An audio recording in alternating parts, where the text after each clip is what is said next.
ലഘുഭക്ഷണമൊക്കെ അവിടെ കൊണ്ടുതരാം. മുൻപ് ഇരിക്കേ. എന്നാ ലഘുഭക്ഷണം.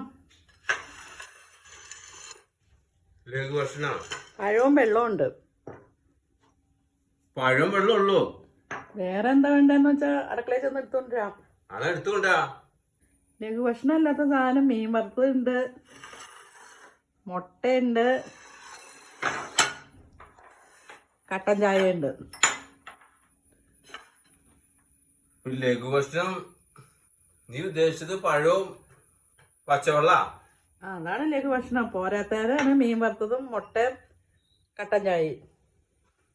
ഇത് മുട്ടയും മീൻ വറുത്തതും ലഘുഭക്ഷണമാണ്. തന്നെയാ ലഘുഭക്ഷണം അല്ലാന്നേ. അത് കഴിച്ചോ. വിശക്കണേന് ഇപ്പൊ ലഘു നോക്കണ്ട. ഞാന് ശാപ്പാട് കഴിച്ചാണ്. അതല്ല ലഘുഭക്ഷണം ഉദ്ദേശിച്ചത്. എന്നാ പഴവും വെള്ളം കുടിച്ചിട്ട് കിടന്നുറങ്ങോ.